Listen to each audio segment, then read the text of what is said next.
Hello everybody, welcome to Aimee Nolte Music. I wanted to tell you today about an experience I had when I was in college. When I went to college, I think I've said it before, I grew up in this tiny town and I didn't know anything about jazz culture. So when I got to school, I had all 3 real books in my backpack at all times. I thought that I was going to be such a serious jazz musician that everywhere I went, I was going to have all 3 of my real books with me. I'm laughing because I've come so far away from that now. But to me, that wasn't funny back then. That was a very serious matter, and I was going to be the most serious jazz musician who, at any moment, could play whatever song you wanted me to play because I had all 3 real books in my backpack. All of Me, Autumn Leaves, All the Things You Are, Anthropology, boom, boom.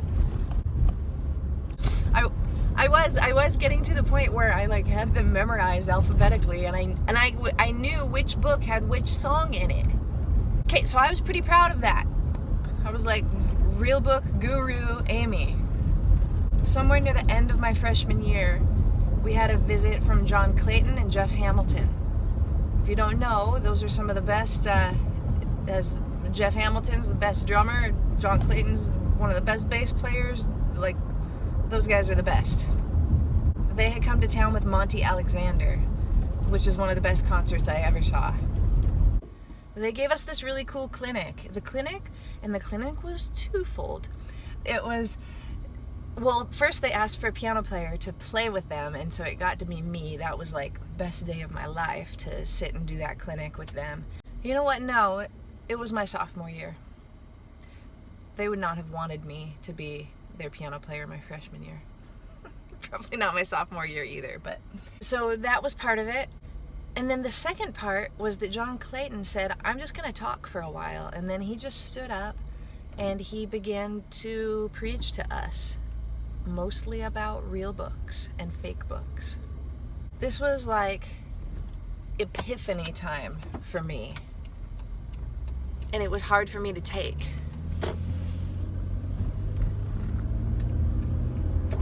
What he started to talk about was all the jazz cats that were the famous guys.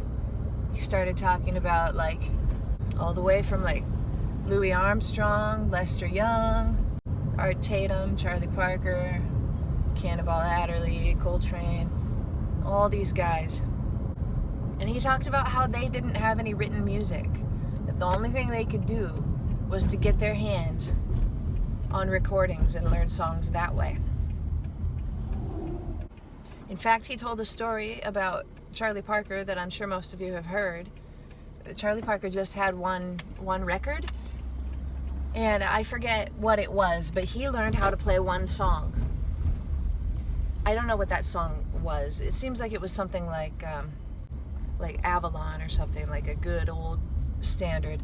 And he learned how to play over it, and he practiced it all the time, right, in his woodshed. That's where we get the term woodshed, because Charlie Parker practiced in his woodshed for hours a day, 11, 13 hours a day, something like that.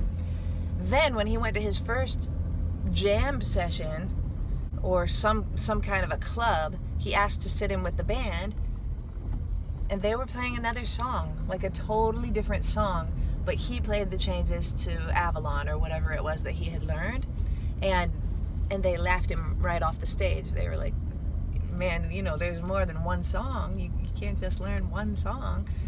That was an epiphany for him.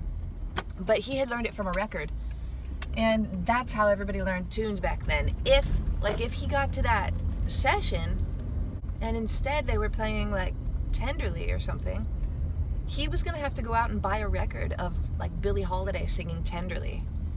That's how he was going to have to learn it. He was going to have to save his money up. Clayton started talking about how important it was to learn tunes by ear, to listen to them enough times that you could actually write down all the bass notes, figure out the flavor of every single chord, and then know it that way. Then he talked about parts of our brain and how things will stick with you longer if you actually take the time to do it this way, whereas if you just see something written, there's nothing in your brain that's gonna help you remember that, I suppose, unless you have like a photographic memory or something. But he was right. He goes, think of these songs that you know from your real books. He was like, are they sticking in your head, or do you still have to look at your real book when you play them? I was like, well, yeah, I'm looking at my real book every time. And he said, that's no good. He goes, and then he talked about memorizing tunes, how important it is to memorize tunes. He asked us to take a personal vow that day. A vow to, like, put away our real books. Maybe he said throw away. I didn't throw mine away, but I did put them away. I took them out of my backpack, for Pete's sake. And then I didn't touch them for a long, long, long time. About that time, I joined a group. I had these friends, and we formed this group, and we were going to be playing like all the hard bop music. So we just started learning tunes, and they had all been to that clinic with me. So we decided we were going to start learning Miles Davis tunes. So the first one was 7 Steps to Heaven.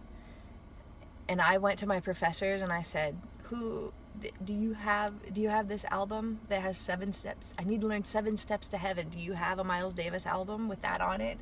And my professor was like, yeah, here you go. And so every afternoon I would go to my professor's office when he wasn't there and listen, and I wrote down all the chords, and then I threw away my paper because I didn't want that crutch anymore. And it was perfect, and I played along with the record so many times that all of those chords stuck with me. And I've never forgotten 7 Steps to Heaven. I can still play it. Then we started learning all these other songs, but we learned all of them the same way. I remember we learned this really cool Eric Dolphy recording of Thelonious Monk's Epistrophe, and I can still play it. I can still hear Eric Dolphy playing it. If I had learned it from the real book, it wouldn't be in my head. It wouldn't be in my head. I wouldn't have it to this day. I'd have to be pulling out my backpack and getting out that book and looking at it. So John Clayton changed my life that day. He'll probably never see this video, but I'd really like to thank him because he changed my whole approach to music. He was absolutely right. Plus, my shoulders got a lot less sore from, then I didn't have all that weight. I would ride my bike everywhere back then, and it was pretty sweet. But now, anytime I want to learn a tune, I go to the recording and I play along with it until I've got it. I go to several recordings now. I mean, in those days I had to go get a CD. Now I just use my Spotify. If you guys don't pay for Spotify, that's a good thing to do. I think it's about $10 a month, and it's really, really money well spent. I know it doesn't pay the artist much. My albums are on Spotify, and I think I get 0.2 cents for every track listened to or something. It's better than it used to be. It used to be like 0.00003. So it's not the best way, but it's a great tool because you can type in Tenderly and everybody who's ever recorded it will come up, and you can listen to Billie Holiday, and you can listen to Sarah Vaughan, and you can listen to the Oscar Peterson trio. All the people that ever played Tenderly will come up right there, and I can listen all day to one song in my car, and then I can get home and I've pretty much got it by then. It's a really cool tool. Anyway, thank you, John Clayton, for changing my life that day, and everybody in the room too. It was a great, great lesson. One that I've never recovered from. I don't want to recover from it. It was great. So if you're me, if you're that kid who's got the real books all with them all the time, maybe put them away. Maybe give it a shot, just listening to recordings. See what you can do. Those tunes are going to stick with you way longer, I promise. And you're going to be a lot more like Charlie Parker, which is the goal. Thanks for watching. I'll see you next time on Aimee Nolte Music.